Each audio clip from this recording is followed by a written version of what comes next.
Assalamualaikum warahmatullahi wabarakatuh. Alhamdulillah, pada kesempatan kali ini kita dapat berjumpa kembali dengan sistem pembelajaran yang sama, yaitu via daring.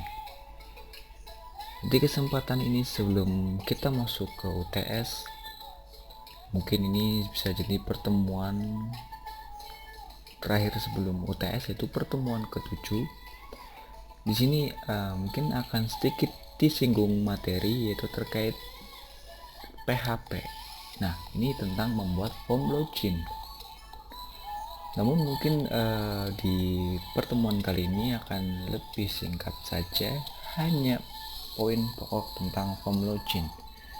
Adapun nanti di perkuliahan ini, buat teman-teman mahasiswa sekalian, kita tekankan sedikit tentang pertemuan kali ini, dan kita banyakkan diskusi tentang UTS yang akan kita jumpa sesuai dengan tanggal yang akan ditentukan nanti.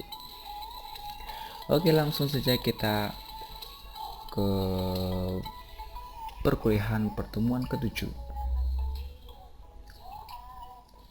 Oke, karena kita akan belajar tentang membuat form login, kita tahu login itu seperti apa dulu ya.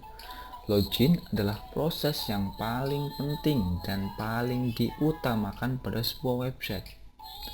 Aplikasi yang berbasis website maupun aplikasi lainnya yang membatasi akses oleh user agar tidak dapat mengakses bagian dalam sistem, misalnya seperti bagian dari admin. Nah, oleh karenanya itulah mengapa login digunakan sebagai pengaman dari data-data atau masing-masing akun. Jika sebuah website tidak memiliki proses login, maka semua orang akan dapat mengakses halaman admin dan dapat dengan bebas untuk mengupdate postingan, menghapus postingan, atau bebas mengacak-ngacak dari website tersebut. Sebagai contohnya, kita analogikan adalah Facebook kalian. Bagaimana jika akun Facebook kalian itu dapat diakses oleh semua orang tanpa harus login? Nah, oleh sebab itu, login sangat penting pada website maupun semua aplikasi untuk menjaga keamanan dari akses luar. Oke, untuk praktek kita biar lebih paham, seperti biasa kalian buat folder pada WP1 dengan nama P_7, kemudian buka text editor dan arahkan ke folder yang sudah dibuat. Kemudian bukalah exam, lalu start Apache dan start MySQL. Selanjutnya buka browser dan ketikkan localhost/wp1/p_7. Nah, itu untuk run kode PHP yang dibuat. Oke, kita coba buat bersama-sama. Kalian buka folder wp1-nya, buat folder bernama p_7 seperti ini. Kemudian dibuka. Jika sudah dibuka, buka text editor masing-masing seperti ini. Text editor pada laptop kalian masing-masing, silahkan. Jika sudah, arahkan ke folder p_7 yang tadi dibuat. Dan setelah itu, buka exam kalian masing-masing, start Apache. Ini saya ulangi ya, start Apache. Setelah itu start MySQL-nya. Oke, kita bisa minimize langsung. Kita lanjut ke slide presentasi yang tadi. Oke, jika sudah, selanjutnya adalah cara membuat form login. Di sini akan dijelaskan tentang cara membuat form login standar tanpa menggunakan enkripsi MD5. Maksud standar yang saya maksud ini ialah tidak menggunakan enkripsi MD5 agar lebih mudah dipahami oleh teman-teman mahasiswa. Dan pada tahap selanjutnya pada tutorial ini juga akan dibahas cara membuat form login dengan PHP dan enkripsi MD5 ini. Jika memungkinkan kita akan coba yang enkripsi MD5. Untuk persiapannya, di sini kita siapkan database dengan nama dblogin dan sebuah tabel yang berisi 3 kolom yaitu ID, username, dan password. Data username admin yang akan login kita simpan pada username dan data password kita simpan pada password. Silakan untuk isian dari tabel admin nanti akan bebas. Oke. Sebelum nanti masuk ke sini, kita buat database-nya terlebih dahulu. Nah, dari kalian ketikkan localhost php myadmin seperti ini. Saya akan hapus dulu database saya biar kalian bisa mengikuti.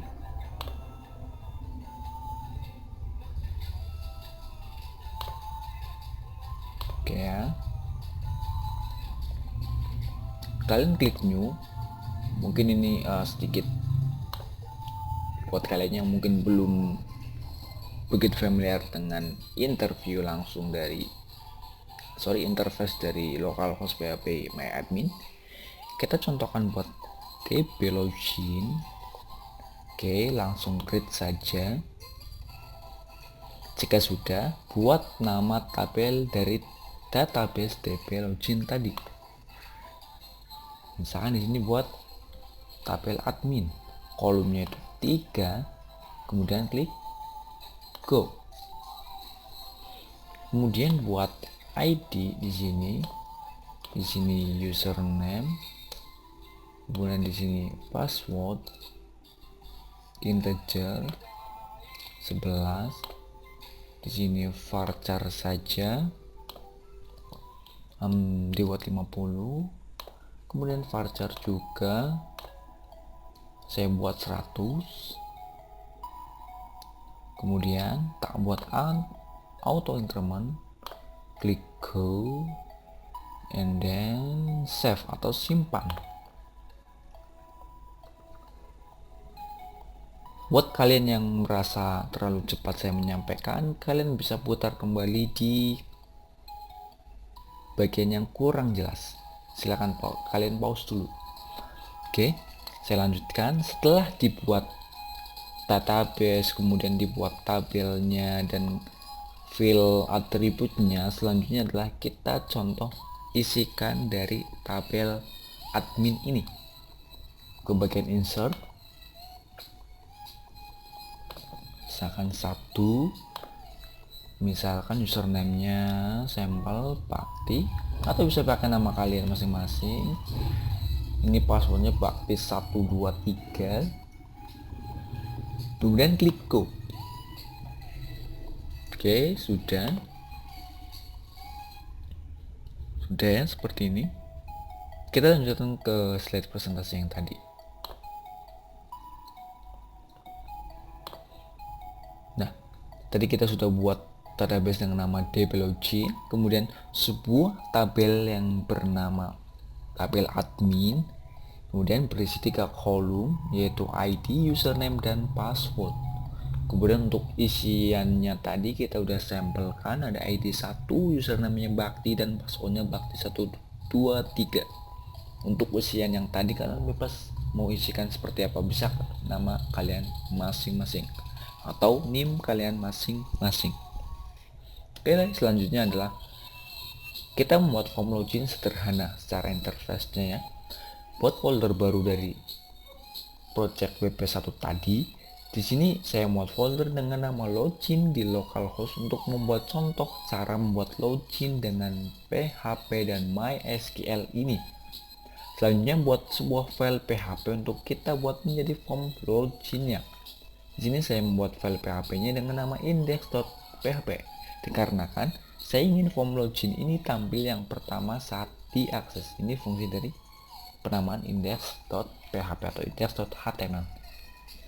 Oke. Di wp1 ini p_7 saya buat folder bernama login. Kemudian di folder login ini saya buat file yang pertama adalah index.php. Isi dari file index.php adalah seperti ini. Oke, saya akan scroll perlahan, barangkali kalian akan mencobanya. Silahkan pause.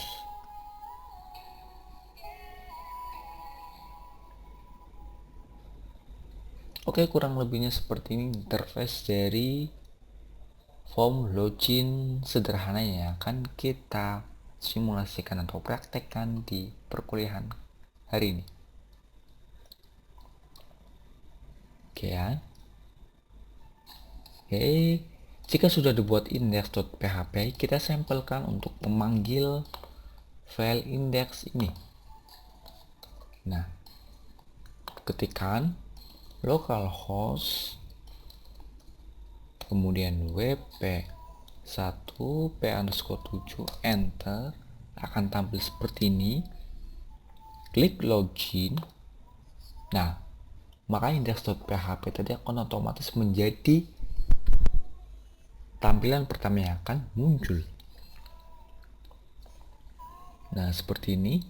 Username dan password hampir sama, familiar dengan username atau password ketika masuk ke Facebook, IG, dan lain sebagainya.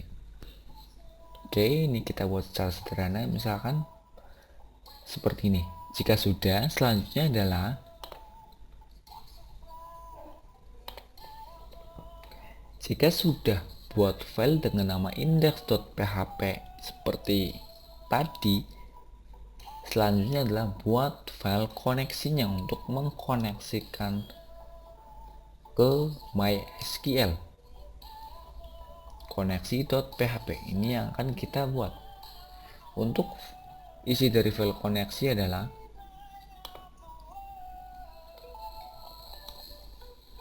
koneksi seperti ini.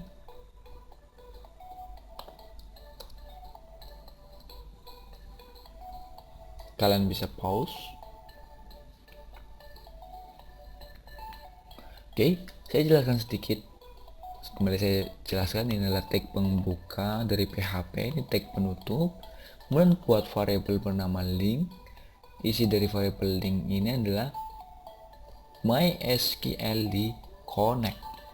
Karena di sini adalah penggunaan PHP versi 7 di exam saya, maka penggunanya adalah MySQL karena sudah menggunakan MariaDB. MySQL connect, kemudian localhost 3307. Ini adalah host name saya. Kalau misalnya kalian mau nyoba adalah seperti ini saja. Jangan seperti ini karena ini di komputer atau di laptop saya itu hostnya emang seperti ini. Saya ingatkan lagi, kalau misalnya kalian ingin mencoba pakai seperti ini. Ya. Jika sudah, parameter yang kedua root adalah username dari PHP MyAdmin untuk mengkonekkan MySQL-nya. Parameter yang ketiga adalah password dari PHP MyAdmin tadi, kosong. Kemudian dblogin ini adalah database dari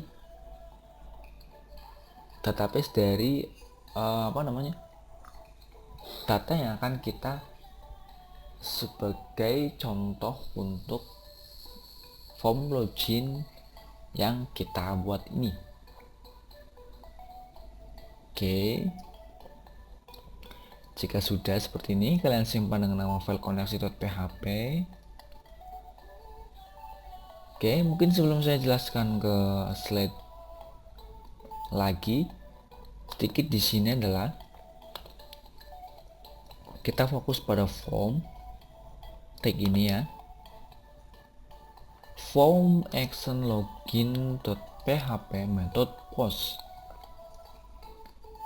form actionnya adalah, jadi ketika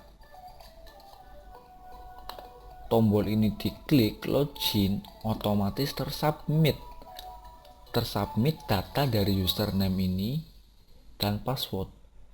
Data dari username yang ini dan password yang ini dikirim kemana?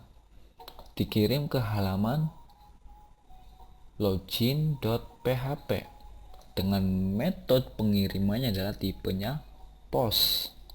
Oke, kita sedikit telah bahas terkait hal ini di pertemuan sebelumnya. Kalian bisa buka-buka lagi video saya sebelumnya di pertemuan ke-6 untuk lebih jelasnya. Oke ya, saya lanjutkan lagi.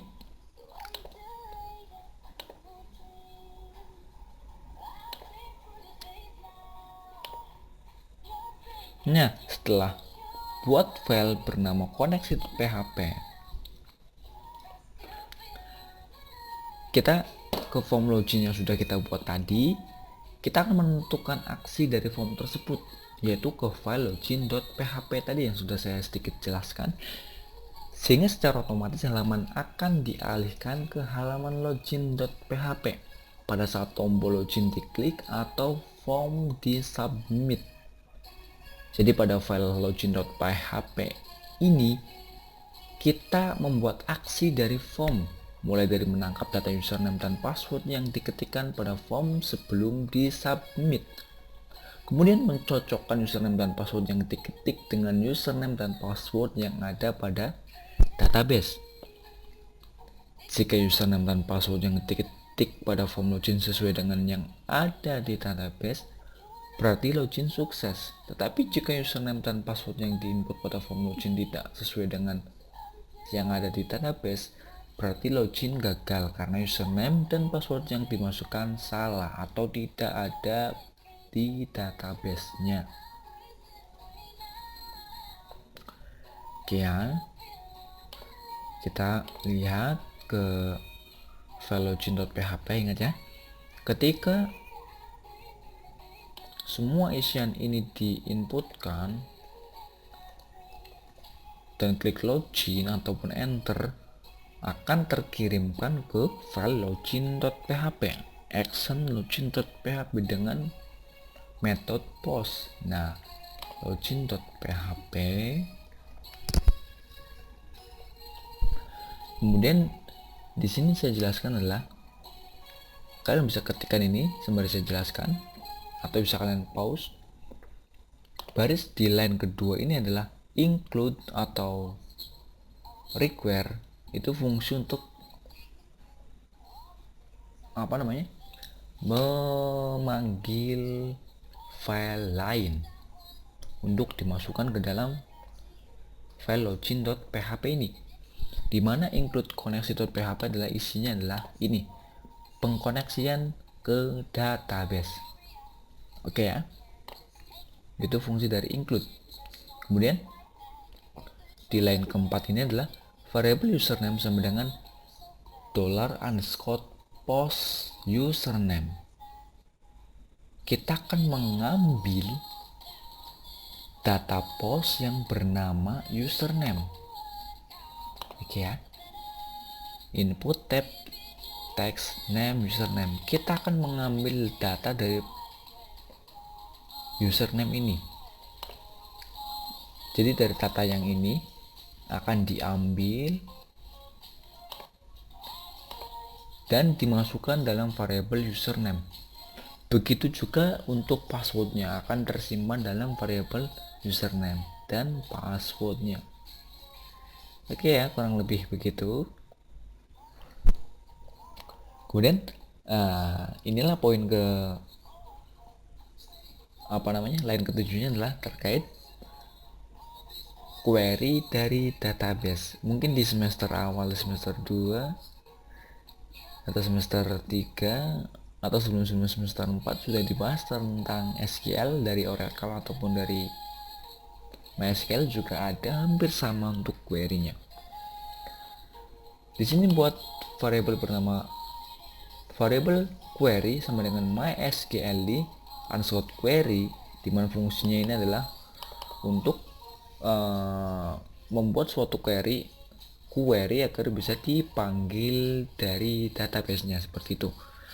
Untuk penggunaan MySQL query adalah MySQL underscore query, kemudian buka kurung $link ini adalah isi dari koneksi ini ya, $link atau variable link, kemudian koma, parameter kedua adalah query yang dipanggil, yaitu select from admin where username sama dengan variable username and password sama dengan variable password. Artinya adalah parameter pertama adalah mengambil koneksi dari database. Koneksi ke database dengan nama dplogin. Setelah itu, setelah terkoneksikan, query yang diminta adalah select from admin, menyeleksi dari tabel yang pertama admin.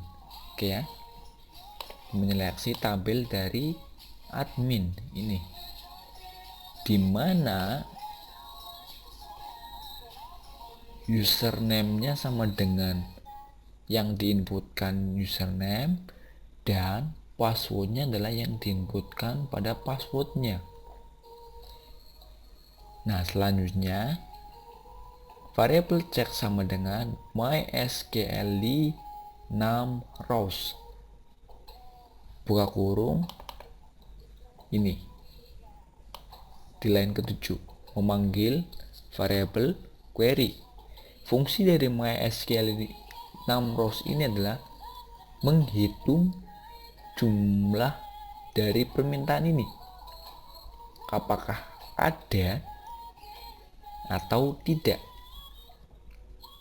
Misalkan select from admin where username sama dengan Bakti and password sama dengan Bakti 123, maka akan menampilkan 1, itu menggunakan mysql num rows. Namun jika username Bakti dan password Bakti 123 ini ada dua baris seperti ini di database, maka otomatis akan menampilkan angka 2. Itu adalah fungsi dari mysql num rows. Oke ya. Kemudian adalah echo $check, echo variable check akan menampilkan atau mencetak dari variable check ini. Oke, kita contohkan saja. Kita reload. Misalkan username-nya di sini adalah sampel, passwordnya 12345. Apakah di database dplogin tabel admin ada username bernama sampel dan password 12345? Jelas tidak ada. Jika tidak ada, maka hasilnya sama dengan 0 karena tidak ada. Nah, oke ya, paham ya penggunaan num rows ini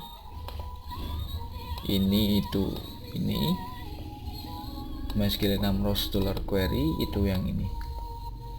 Nah, ini 0 dikarenakan di database itu tidak ada username sampel dan password 12345. Oke, kita contohkan pakai username Bakti dan password Bakti 123. Harusnya menampilkan angka 1 karena ada 1 di database. Oke, kita login dan hasilnya adalah 1. Ini terbukti bahwa koneksi berhasil dan username serta password yang diminta itu ada. Oke, jelas ya untuk semuanya ya, saya harapkan jelas. Oke, mungkin lebih jelasnya lagi biar lebih enak, saya akan berikan contoh logika if else. Misalkan seperti ini, saya komen dulu.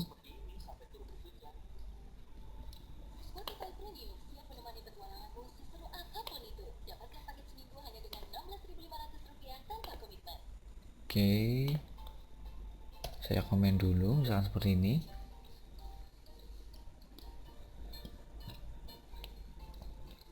If $check lebih dari 0, maka akan mencetak login berhasil. Else, jika tidak, login gagal. Maksudnya di sini adalah jika variabel check ini lebih dari 0, adalah 1, 2, 3 dan seterusnya. Otomatis jika di database itu ditemukan, itu akan mencetak login berhasil. Namun jika tidak atau else, jika tidak memenuhi ini, maka akan menampilkan login gagal. Yang tidak memenuhi ini adalah jika $check ini kurang dari 1, bisa 0, minus atau apa seperti itu. Oke, saya simpan. Seharusnya ketika saya nulis Bakti kemudian passwordnya Bakti 123, maka akan menampilkan atau mencetak login berhasil. Nah, oke ya, kurang lebihnya seperti itu untuk contoh penggunaan form login. Adapun jika kalian masih kurang jelas, kita diskusikan di grup WA masing-masing kelas. Adapun selanjutnya, setelah kita tadi belajar tentang muat form login, nah khusus untuk pertemuan ke-7 ini, tugas ke-7 tidak ada, dan sebagai gantinya adalah kalian mempersiapkan untuk ujian tengah semesternya, yaitu untuk UTS-nya. Adapun untuk beberapa kriteria UTS ini adalah poin pertama, kerjakan proyek masing-masing kelompok sesuai dengan judul aplikasi yang dipilih. Kemudian presentasikan progres terakhir kalian.